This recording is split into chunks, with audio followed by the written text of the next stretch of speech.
Welcome, lovely one, to the Meant for More podcast. My name's Lisa Clifford, and I am building the world's most empowering Meant for More movement, leading millions of heart-led purpose seekers from feeling insignificant to invincible. So I truly hope you enjoy this next episode. Our next guest is Jules Wyman. Jules is a confidence coach, speaker and trainer. Jules specialises in helping people really understand themselves into a place of truth, true authenticity and growth. Jules shares in this conversation our belief about angels, her trip to Machu Picchu where she had a moment that she's forever grateful for. We talk about our comfort zones. We talk about what it's like to just jack in your job and then try jobs on. But like Goldilocks we talk about. So I hope you enjoyed this conversation as much as I did. And thank you for listening. And welcome to lovely Jules Wyman.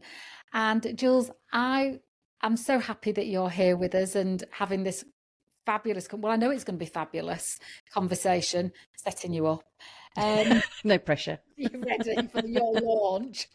And let me ask you if you would be happy to share a wonderful time in your life, or maybe it's not been so wonderful time in your life where you had that meant for more moment, where you knew you were meant for more and you took action with it. It's thank you for inviting me, first of all, Lisa. I really appreciate being here.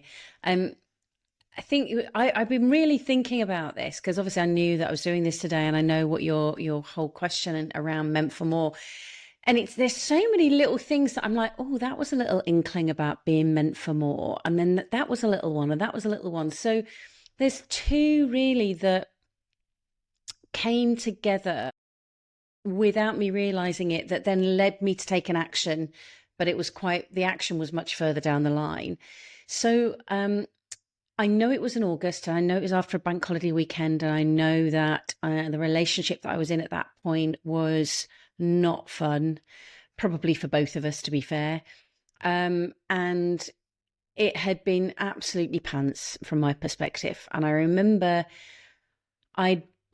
this is the days when people used to buy newspapers every weekend. And I remember I'd bought the newspaper and I'd been looking through it, and I'd spotted this advert to do something which at that time was fairly new. It's very common these days, but it was one of those charity hikes. And it was to Machu Picchu. And something about it really stood out. Now, I'd always wanted to go to Peru, and I think it was two things. One, I loved Paddington Bear as a child, so that planted that seed. And also, I was really intrigued by the Incas because we did something around it at school, and there was also a cartoon on at that time when I was a child that was about the Incas and gold and the conquistadors and all that thing. And I think it just planted something. So that jumped out at me. But I was working as a stage manager at that point in my life, and you didn't really get to take time off. You were either working or not working. And so when you were working, you had money, but when you weren't working, you didn't have the money, or I didn't have the money. But I remember going into work on that Tuesday after the bank holiday Monday and showing this. One of the actors I was working with, he said, "Oh, how was your bank holiday weekend?" And I was like, "It was awful." Explained why, and was in floods of tears. And I pulled this advert out and I went, "But I saw this and I don't know what to do about it." And he looked at it and he said, "Would you want to go?" And I said, "Yeah, something's kind of nudging me, calling me to go." I was terrible, didn't have the money, so I would have had to fundraise the whole lot. And I think it was like £2,500, which to me seemed like £1 million at that point. It was huge. I didn't even know where to start. I wasn't fit. I hadn't done any exercise since school. And I remember him saying to me, and his dad is a very well-known celebrity in the UK, and I'd also worked with his dad as well. And he said to me, "I'm just going to phone my dad." And he went off and he phoned his dad, and he said, "Well, Dad said he'll give you £100 to get you going." And I hadn't even booked it at this point. And I was absolutely in awe that somebody was prepared to do that for me. Why would they do that for me? So I booked it.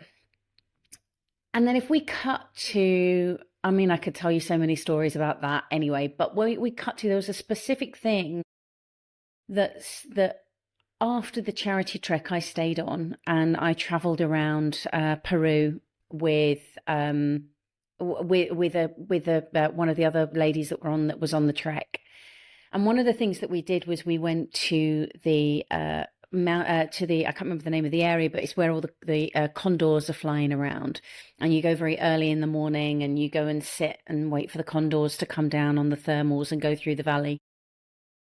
And I remember being sat with this woman I just met on the trip there in a van. And her and I, Scottish lady, Honor, if you're listening to this, this is my thank you to you, even though I have said it many times. And she worked for Shell at that point, and she was very successful. There was a few years age gap, but not massively. And she was traveling around the world for a year. And I'd never met anybody that was doing something like that with that amount of freedom. And I remember us being sat, just the two of us on this mountain, waiting for the condors to come down. And I don't even know what we were talking about. I was obviously just talking about my work. And she said something that I was like, sorry, what did you just say? She said, you do know that you can do more than that. And I was like, what you on about? I'm not really qualified in anything else. And she said, look, I've only met you for a few hours, but even I know that somebody would pay you a lot more than you're being paid. You've got so many more smarts about you. I think you maybe want to think about it. And it was about a year and a half later when I handed my notice in to leave the theatre. And there were a lot of things all came together at once. But that comment, which to her was probably I know it was a very throwaway thing because I've said it to her. It's the first time really from a work context in particular that somebody had said to me, you're worth more than that, you could do more than that, And it just got me thinking in a different way. Now, when I left, I didn't just leave that particular job. I actually left show business full stop and said I never want to work in it again. I had no plan. I didn't even have a I had nothing. I had no idea. I was massively in debt and I had zero clue as to what I was going to do. I just knew it was the right thing to do. What a leap. Absolutely. And I don't even know if I would have described it as that at the time. And weirdly, both my parents are very risk averse people. But when I told them that I was leaving and that I'd had enough, they didn't know about all the other stuff that was going on in the background, but they actually said, okay. And I was really surprised. Because usually parents would be wanting you to have your plan B and C already activated before you let go of plan A. And so what happened then? I mean, that sounds like a lot of away from motivation. Yeah. Did you have any towards motivation lined up, any inkling? What did you do? You left? And then what? I left and then I was not in a great mental state. Met the man that I married a week after I left, which no disrespect to him or I at that time, but I think that was a safety call of going, someone to cling to, because I'd left this world that I'd known for 10 years. And then what I did was I started doing temping jobs because I thought I was only qualified. The only thing that I had on a piece of paper to say I was qualified in something was stage management. That was all my 10 years of experience. And I didn't know what I wanted to be when I grew up, even though I was in my 30s by this point. So I think to eject a second though, what Yeah. I noticed about our jobs in our 20s, they become our life, don't they? Because of the unusual hours, you were in stage, I was in hospitality. And the people you work with become your friends. Yeah. And you become very immersed in your environment, the people around you. So when you left a life, didn't Everything. you? Yeah. Really, it's a life. It isn't just a job. And that's Yeah, feels like a massive leap of faith. So you clung Yeah, to this man. I clung to this man, but I think that that's, and it's important to recognise as well that the mobile phones did exist, but we didn't use them in the way that we do today. So there was no social media connection. So I wasn't in touch with anybody unless I bumped into them. All my communication with people, as I mean, it's a very transient world that I lived in anyway, was by letter, Yeah. snail mail. So it was this it was this in retrospect a really nice limbo state. Mm, And I was testing it. I was always very curious about the spiritual world. I didn't know personal development, genuinely didn't know personal development existed, but spirituality stuff I'd been doing for probably about 10, 15 years prior to that anyway, in various dabblements.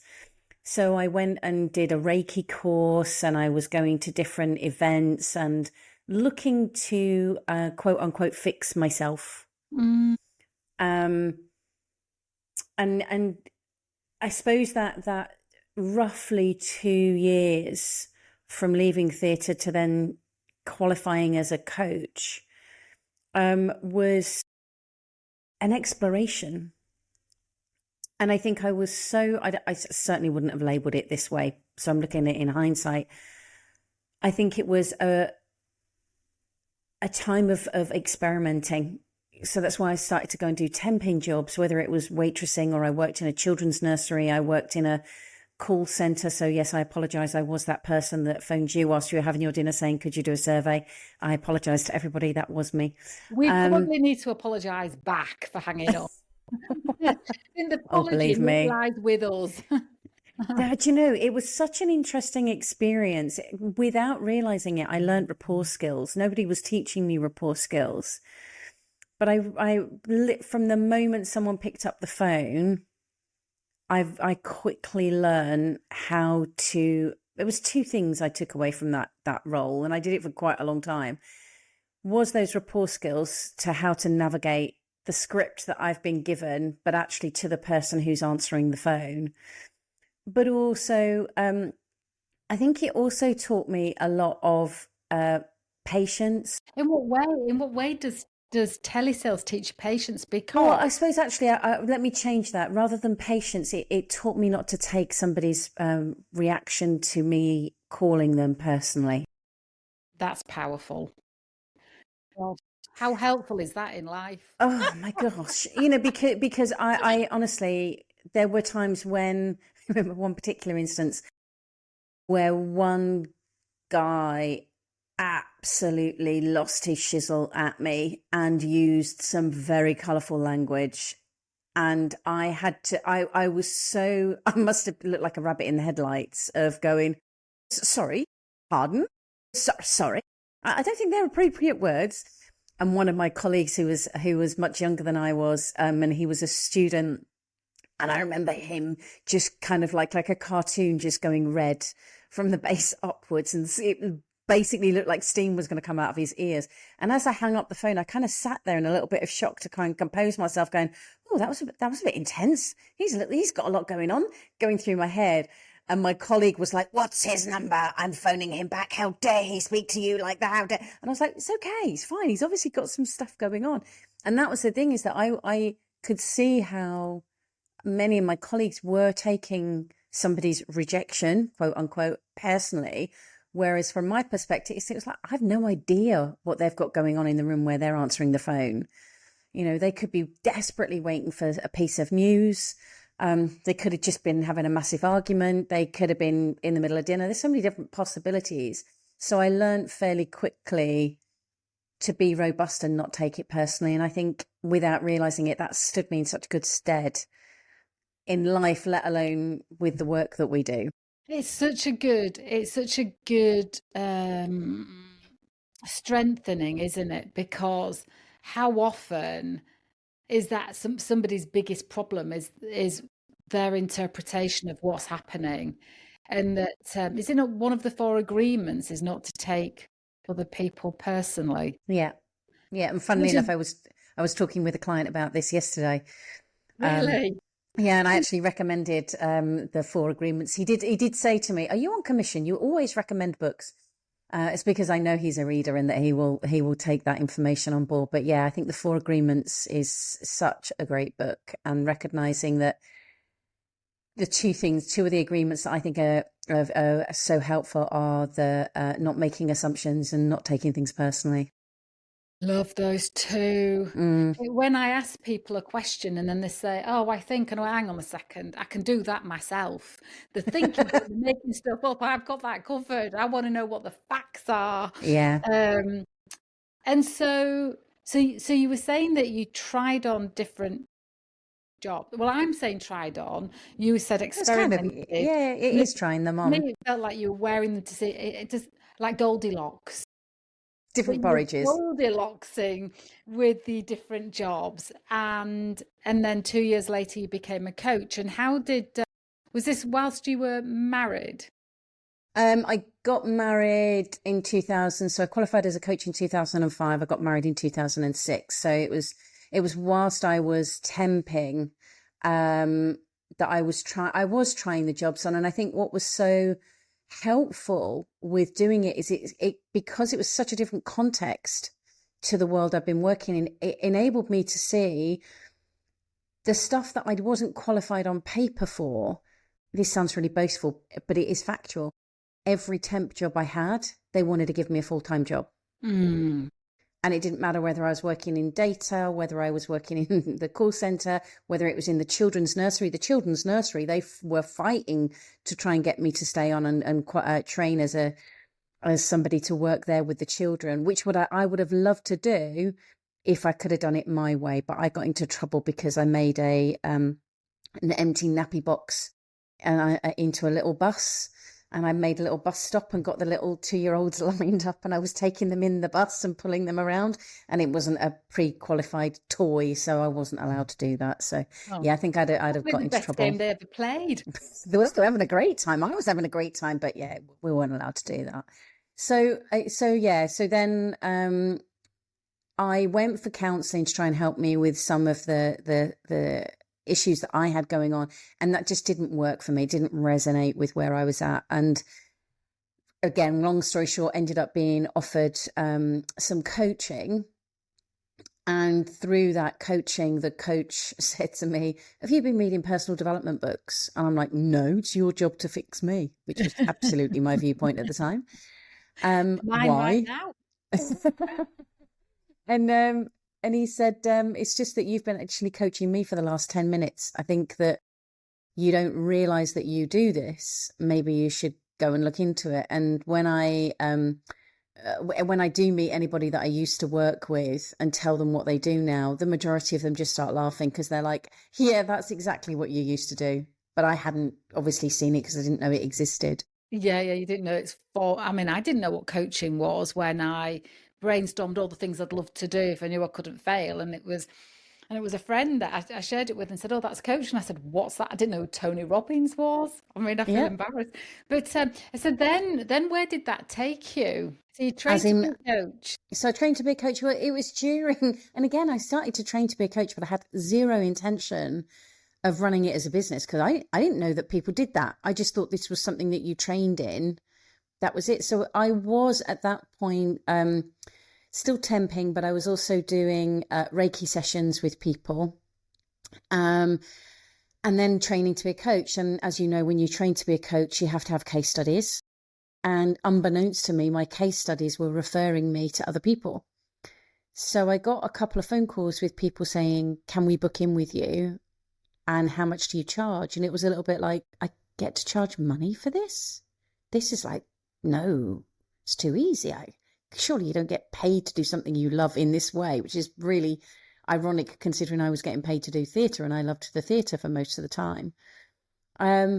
So I did start doing that, and then I got invited to go and do a couple of schools workshops, and then before I knew it, I thought, I better register this as a business then and kind of get on with it, and still didn't really. The thing that I often say is that I didn't start my business started me. Yeah, it's a good way of And I looking. think it's very true. I really do, because There's so much that I do now that I never realised I was capable of. Never realised. And I think that that's one of the things that, by trying on different jobs, by taking on different experiences, I think that that's what it really does for me. But I think many people, it doesn't matter what it is go and have a go at that thing, not because you're going to do that thing, but you will learn something from it about yourself. And most of us are so much more capable than we give ourselves credit for. And it's interesting, just going back to, was it honor? Honor, Honor? yeah, honor. Honor. We do need somebody that sees something in us, that when we're busy getting on, and just getting by even sometimes, and looking at where we need to be better, that sometimes we just need somebody that says, do you know this about you? And my spiritual mentor, Peggy Dillon, calls it, I remember when I was really struggling once, I was in a bit of a crisis of confidence, or confidence crisis, and I was telling her what was going on. She said, I will hold you in my heart till you can be back in yours. And while she wasn't physically doing anything different, knowing that somebody was either seeing me as I was or holding me in that energetic way it's just life changing, isn't it? And her way of working is that, every human being needs a spiritual mentor that holds belief in them until they've got the belief themselves. And just the value of honoring that moment. She said that she was the right person at the right time, dropping into your heart and leaving that I thread think that trail. I think the thing that was so amazing was I think we got picked up at like 5 o'clock in the morning to go on this trip. She wasn't who I was traveling around Peru with. I literally got on the van, sat at the back of the van with her. So met her at 5 o'clock that morning, and by 9 o'clock that morning, she'd made that statement. So it was in a very, very short period of time that she saw me in a completely new way, that I was open to hearing, even though it was a bit of a moment, because I immediately, the moment at that point in my life, so I would have been in my late 20s, anyone who had a university education, anyone who was earning what I would have classed as a significant amount of money, I just immediately put them on a pedestal and assumed that they were better than me, they knew more than me, etc., more intelligent than me. And the way she and I interacted was just this total leveler. And I suddenly saw that in a very different way, which I think then started the journey of me recognizing how frequently I was putting myself in that less than place. Other people weren't. My thinking was saying I am inferior in comparison to whoever that was and however they were. And I think that having a conversation with somebody in that way just completely leveled things out. And we're still in contact to this day. So she knows that I talk about her in this way, and the impact that she had on my life in that moment. Do you think that life drops angels in our path? Like, because when you're telling the story, how I translate it is, you weren't meant to be traveling with her. You were on your journey, and then this lady is dropped in, and she stayed in your life, but she was dropped in, gave the message you were meant to hear, to realign you, or to say what's next. Do you believe in, I don't know if the word's I don't know another phrase for it, but like divine intervention or angels? How would you describe it? So when I studied in India in 2008 and in 2011, one of the processes they take you through has got a number of mantras that you say, and you say each of them, I can't remember how many times now, before you move on to the next one. And one of those mantras is everything's happening automatically. Automatically. And what I I remember how much I hated that mantra. Out of all of them, I think there's 12 in total. That one for me was just like that. That means I've got no choice. That means it's all predetermined, etc., etc.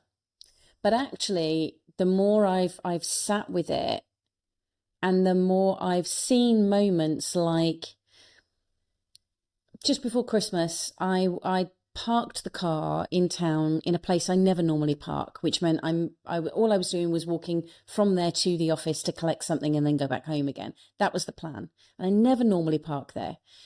I parked in a different car park, therefore walked a different way to the office, and en route bumped into one of my close friends who was not in a great space. Mm. She had to go and do something very quickly, but then that gave us the opportunity to have a coffee. So to me, when that mantra of everything's happening automatically, it's the automatic that's putting us in each other's path. I then think from there we have a choice. Mm-hmm. So I think that there's always, and I do think it's interesting you use the word angel, because I can't remember what it was. It was tail end of last year. I was walking home with the dog, and I got to one of the main crossroads, and it's a very busy one with pedestrians as well as cars. And there was a young lady, I'm going to say a student because they're usually students around that area, and she was sobbing her heart out. Absolutely. This was about October, November time, like really big tears. So I just stood very calmly, and I tried to make eye contact with her. And the moment I got eye contact with her, I just mouthed, "Are you okay?" And she kind of smiled, but was obviously like shoulders going crying. It was big crying. It wasn't just a little bit of crying. So when the traffic lights changed, instead of crossing the road, I waited for her to come over. And I just went up to her and I said, "Would you like a hug?" And she fell into my arms and just absolutely sobbed. And she kept saying, "I'm okay, I am okay," and was sobbing and sobbing and sobbing and sobbing. And then she stepped back and I said, "My name's Jules. This is my dog, Finn." And then she introduced herself. And I said, "Is there anything I can do for you right now?" And she looked at me, and she genuinely looked at me and went, "Are you an angel?" Oh. Which is why I'm telling this story. And I started laughing and went, "No, I'm real." I'm a real And angel.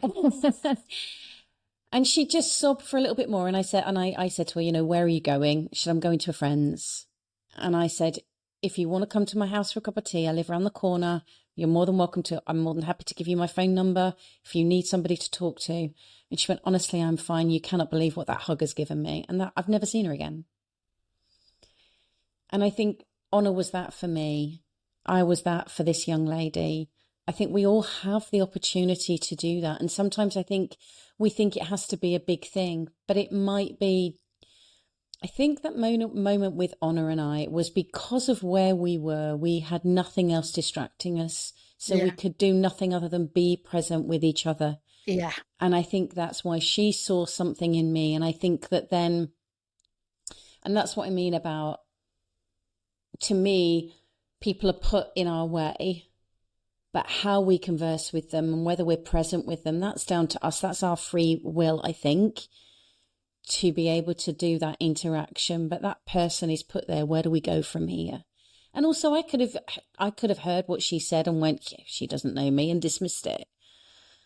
So I do think that people are put in our paths, momentarily and or for a lifetime as well. And I'm just thinking about in these, well, I think it's always been important, but in these times, how healing it is to be actually seen.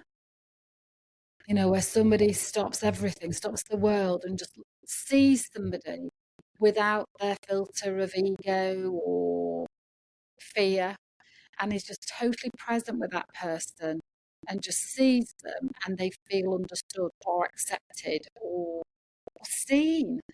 Um, just the need. I think we've got a greater need for it now than ever. What's your thought? Yeah, I do. And again, at exactly that same crossroads, I have seen, it was a young guy. This was a couple of years ago. And he was sobbing his heart out. And I mean, he was very audible with it as well. But my sense at that point was not to stop. So I just kept an eye on him. He crossed the road safely and got to the other side. And it was like, I didn't have the same, I'm going to say compulsion. I don't know if that's the right word, to stop for him in the same way, for no other reason than it just didn't seem needed, I suppose. Whereas for her, it seemed, I I think I think there was a maternal thing that came over me, which is, that if I'd have had a child, she or he would have probably been around her age by now. And I think that there was a maternal part on me that I just wanted to go, are you okay? And I also think that I thought about this a lot. I don't know what your thoughts on this are, Lisa, but I think also that people are put in our paths for us to learn something about ourselves and potentially to give ourselves of that age something that we maybe didn't have. Mm.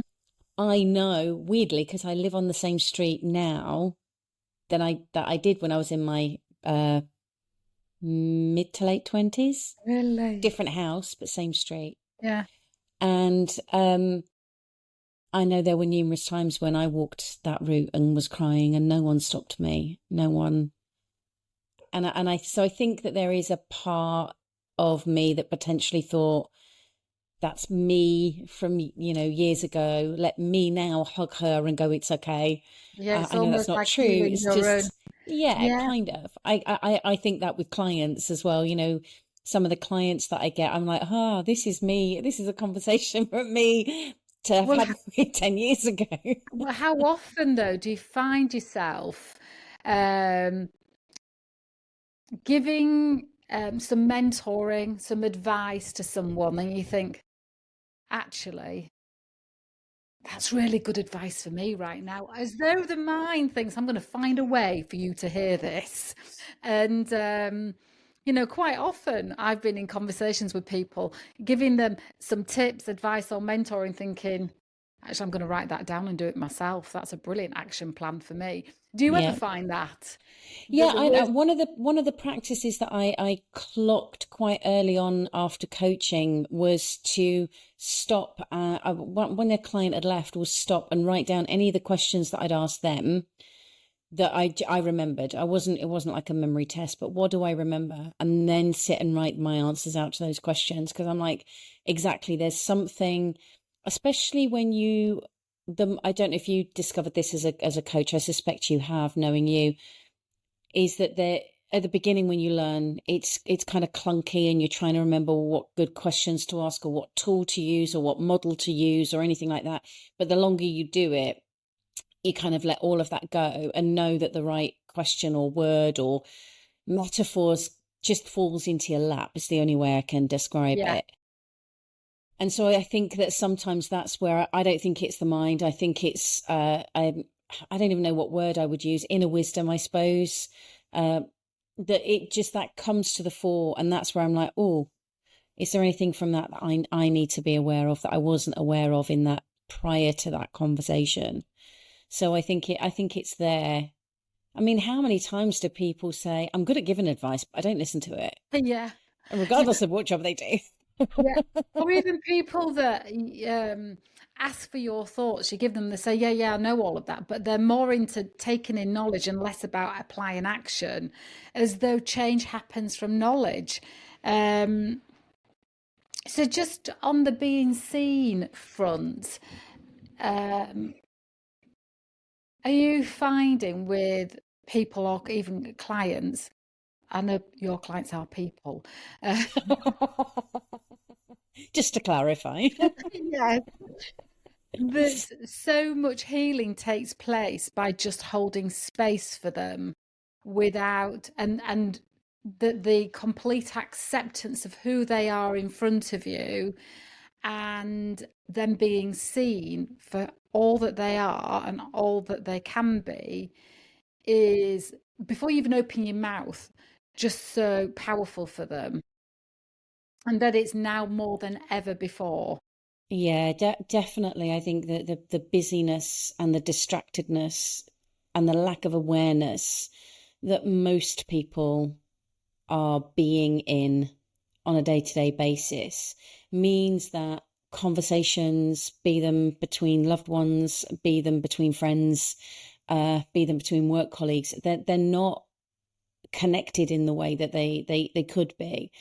So I think that there's two things really with clients in particular. I think that the practice of giving them the opportunity. I just had a client written a testimonial for me, and she said something along the lines of, "I've never felt so safe with someone to be able to say anything and know that it's okay."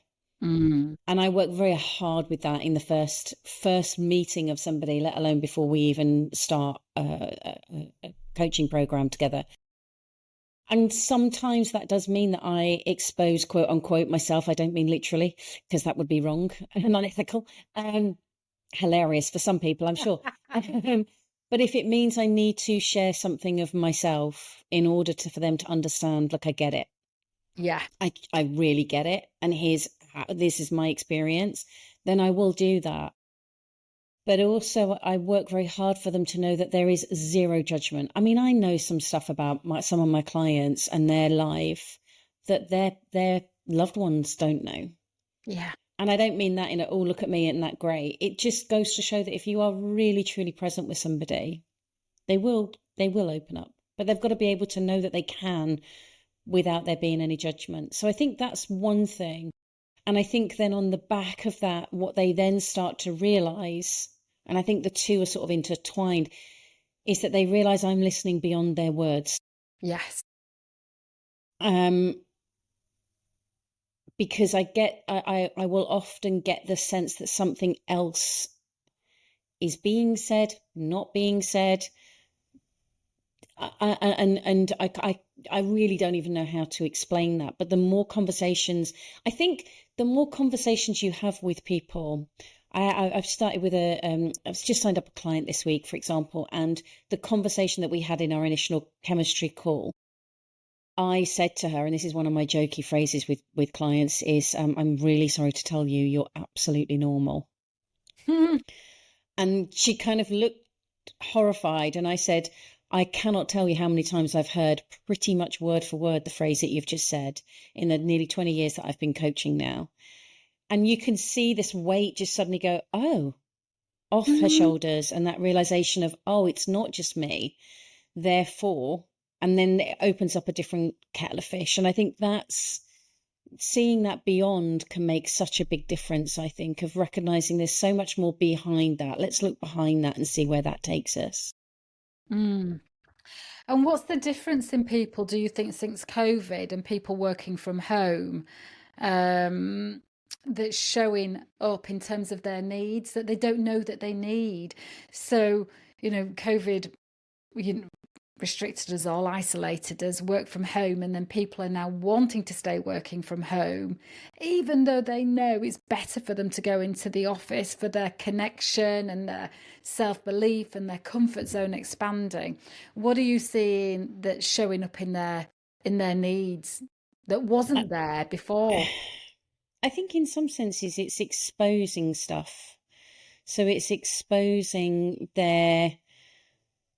how much they can isolate themselves, and that can have really great benefits because it means you can crack on and be productive and get shit done. But it also can expose that distraction. It can also expose the disconnection, and therefore then any insecurities that may be hovering around underneath that are coming to the surface. And I think there's this bigger mask that's gone on. I think that there's the veneers thickened. And I always look to encourage, doesn't matter what the conversation I'm in, whether it's a one-on-one or a group, look to help people go, you don't have to do that. You don't have, it's okay for you to be sad, uncomfortable, annoyed, frustrated, but let's look at what's really going on rather than just put a smile on, everything's Yeah. fine. Yeah. And I think that we're in this icky, weird transitional state because the world changed so much 5 years ago. Yeah.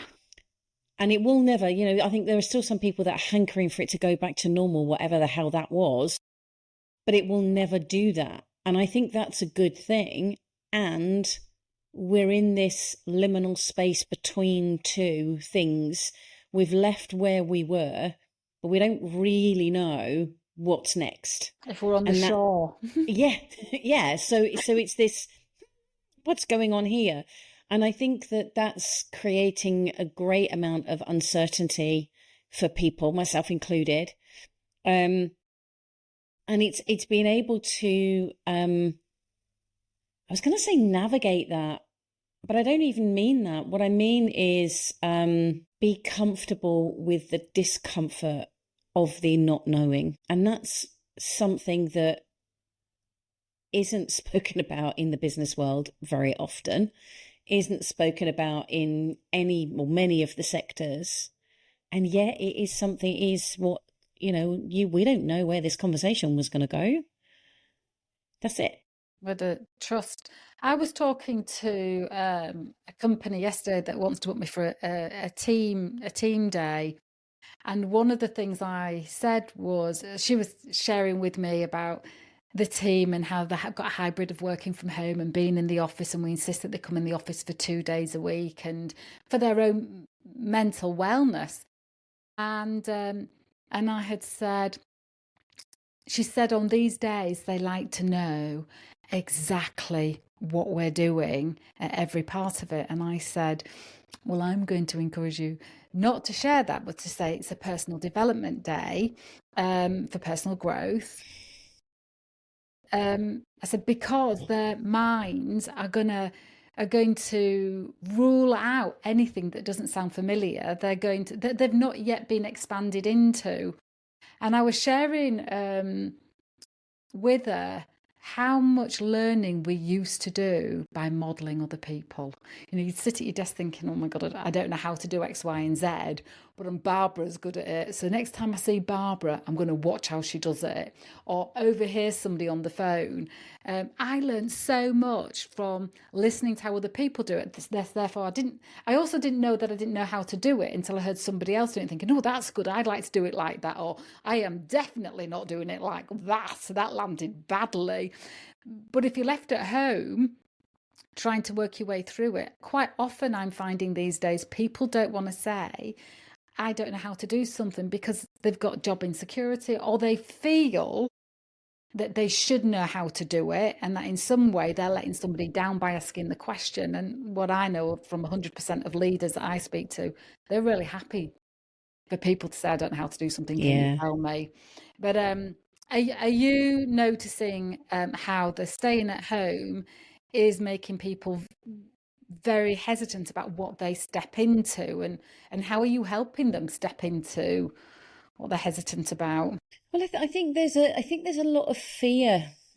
There's a lot of fear of not only the unknown, but that kind of goes back to what we were talking about at the beginning about the assumptions and what we make up and the impact, and then what we then attempt to navigate that. We're trying to resolve this imagined horror story in our head, which has got zero correlation to actually what's going on right in front of us. And I think we don't realize just how much that what's in our head is what's causing the problem. It's actually not what's in the external world.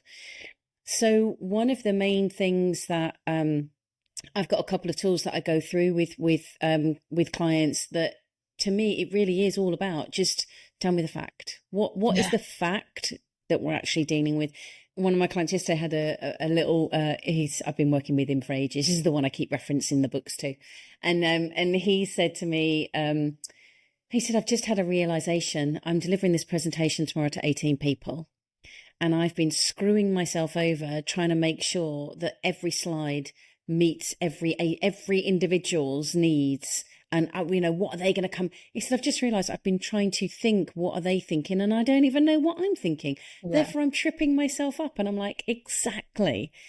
And I think that to me, when that's what's happening when people are working from home and they're isolating, they're only communicating via whether it's Teams or whatever it is they're not seeing that those typewritten words, when they read that text, they're implying, their thinking is implying an intonation, it's implying a tone, because Barbara always sounds like this, or Bob always says it in that way, rather than recognizing it's just words on a screen, and it's the thinking that's putting the interpretation there, not anything else.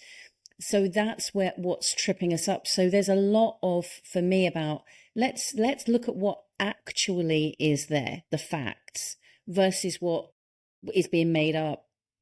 But I do talk a lot to people about fear as well, and the difference between primal fear and psychological fear, and how much that can trip us over, and it's just not helpful. But I think that hybrid working, I think it. I think it's a difficult one, because I don't think there's a hard and fast rule that it should be hybrid and should be X number of days. But I think again, organizations are finding their way, people are finding their way. We're still in this, what actually works? Because I think the novelty of being at home and being able to chuck another wash on, or being able to nip round the block and, go and get something sorted, or pick the kids up, or whatever it is, I think the novelty of that is still there. But actually, the impact of working from home and not being able to learn from somebody else because they're there, or not being able to overhear that conversation and realize, oh, hang on, you're just about to do something and I'm already doing it. You don't need it. I've got it. Yeah. I think people are just starting to see the implications where that's concerned. And what would your wisdom be to anybody that's got that feeling, that inkling of, I know I'm meant for more, but they've yet to action it, but they've just, maybe it's at this point, it's just a feeling that they've maybe noticed other people that are getting on with their life and making life changes, and in them it's stirred that, I know I'm meant for more, but I'm not yet doing anything or thinking anything other than I've got the feeling. What would your wisdom be? I wouldn't necessarily recommend doing what I did, which is chuck everything in, and not that it was a bad thing for me, but I think that for many people that's not a helpful way to do it. I think I can be a little bit jump in the swimming pool and then go, oh, this is the deep end, right? Okay, how do I swim? Sometimes that works really well. Sometimes it doesn't.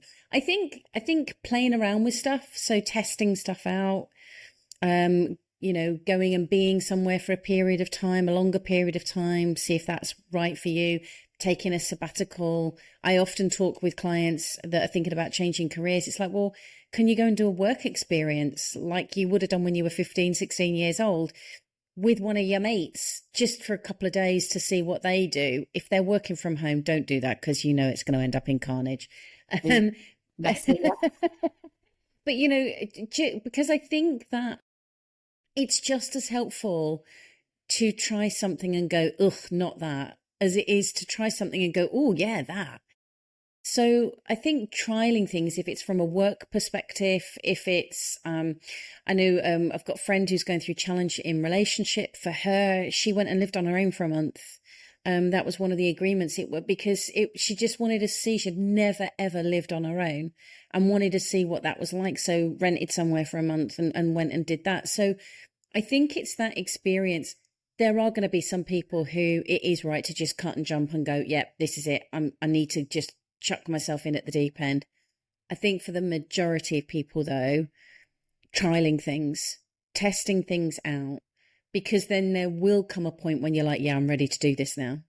And if not, go get the support of coach, mentor, advocate, friend, support, whatever it is, because there's many of us that have done it. Many of us have just gone, there's something else. I know that there's something else. I don't know what that else is, but I'd love to explore it. So have those conversations. I remember when I was 16, I wanted to be a vet when I was a kid. Jules and I are dog lovers, and we particularly love our own dogs. And I went and did my school placement at a vet's, and I was absolutely adamant that I would be a vet, but this wonderful black lab came in with a great big growth on its side, and I was allowed to sit in its surgery. But as they'd shaved around the growth and it lived, and then they did the first incision, I fainted. Mm. So I knew that couldn't be for me. I was way too empathetic with dogs, but I knew I wanted to care. I had this real caring nature, and I knew I wanted to do something that was really caring. So I thought, right, well, I'll be a nurse. This was after I'd wanted to be an actress, and my dad had said that I could sleep with directors. So I couldn't say that's all right. So I'd gone in, followed the passion of vets. Then I thought, right, well, I'll be a nurse. And I did actually do weekends at Clifton Hospital where I live, that's now been knocked Oh, down, on the psychiatric wards. And I did go and volunteer my time. But what I realized was when I got home, I had a splitting headache. And I went to pre-nursing college, and I realized at the beginning of all of that, I think I need to work with well people. mm. So I was just, and I knew I needed to work with people. And when we were young, it was being a nurse or a doctor or something like that. And I'm so glad I tried them on, as you're saying, did Goldilocks. I'm so glad I tried them on, because I would have leapt right into something that wasn't quite a fit for me. And coaching only came around, what, 25 years ago, 30 years ago? It'd Yeah, been pretty around about much. 10 years when we started. We're ancient. We've been doing it. We've been doing it 20 years, Years. It's mad. isn't It's it? mad. But I think that's the point though, and I think that when, especially when people get older, we kind of give the permission to young people to go try it, experiment. But then when we get older, we're like, oh, I've got responsibilities. I can't possibly go and try stuff. Yes, you can. You can still go and try stuff. Volunteering is a brilliant way. Volunteer at the dog's home. Here, working with kids, volunteer in a school, because it will so give you the opportunity. I'm laughing because one of my friends went and volunteered because they thought they wanted to go and train and be a teacher. So they volunteered in a school and came out a week later and went, yeah, that's not going to happen. That's a But big that's cross. great. Yeah, exactly. But that's just as helpful to know, rather than just going, oh yeah, I want to be a teacher, investing that money to go and do a PGCE, getting to the end of it, and then going into a school. That's just not helpful for anybody. Just going back to the assumptions part, I think lots of people assume they're not going to like something, or that something's going to be difficult. So they rule it out rather than trying it on for free. And Yeah. it really is. Um, I would have assumed when I was employed and part of a sales team, and I was always in the middle of everything, what I would say I was popular. Somebody watching this might be saying, we pulled it off. But I was always around people, and I could have assumed that leaving working for a big company where we've got an IT company, where everything you needed was supplied for, expense account, petrol card, company car, you name it. Then for me to go and set up my own business and be completely by myself, apart from the clients that were seen on a one-to-one, I could have assumed that's so different to my life. I'm not going to like it. But actually, and thankfully I didn't, I realized I was quite at home being being at home, working for myself and having my own autonomy. But if you were to guess, you wouldn't have guessed that it would have worked for me. So I think that's amazing advice, to just go and try these things on. And I fully appreciate that for some people that, there is the financial factor that needs to go in there. But I think this day and age, there's always ways. The only one thing that I would say to recognize is that it takes time sometimes, to really get into something. So if I went and, volunteered somewhere and I really hated it after the first day, just give it a little bit longer, because that might just be, this is so new Yeah, that actually I don't like it. So yeah. give it a little bit longer than that to just test it out and see whether it fits or not. And I think sit down with those that can support you and explain why it is that you want to try all this thing, so that if you've got some purpose behind it, even if it is, I just want to see what else I'm capable of or what else is out there, then give them the reasoning for it so that they've got the buy-in as well. Because I think that that's what we don't do. Sometimes we think we're so on our own rather than, oh, no, these are my reasonings for doing it. How best can you help me? I think it's a really important thing to do. But I think in this world of one click and, you got your Amazon delivery at your front door, I think we can very easily forget that sometimes it takes us personally a bit longer to settle in and experience something and know whether it's right for us or not. Yeah, I agree. I agree. Because so often the joy is only just around the corner and we're about to write it off. I love that. I love that. Jules, thank you so much. If you had one favorite quote or your favorite wisdom just to end this with, what would it be? I've put you on the spot because this is not in the brief, is it? It's not in the brief, but it's okay You're a because pro. I'm a pro. I think this is pertinent to what we've been saying actually. So for me, I have for many years specialised in understanding confidence and what it truly is versus what people think it is. And one of the quotes that made such a significant difference for me is by somebody called Pete McIntyre. And the quote is, confidence isn't about always being right. It's about not fearing to be wrong. And I think it's a very pertinent quote for what we've just been saying, because I think the thing that people think that stops them from doing stuff is confidence. But actually, it's because you're trying to do it right rather than just have a go. Oh, that's brilliant. That's a perfect quote to end on. Thank you so much, lovely. Thank you for I, inviting me. I can't wait I get to watch and listen to this all again, so I can't wait to watch it. I think our self-esteem's in good nick. Thank you, Jules. Thank you. Thank you so much for listening to this episode.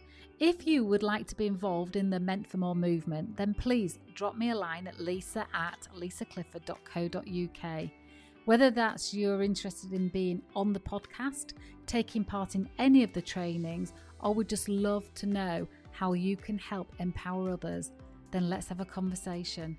Thank you for listening, and we'll connect again very soon.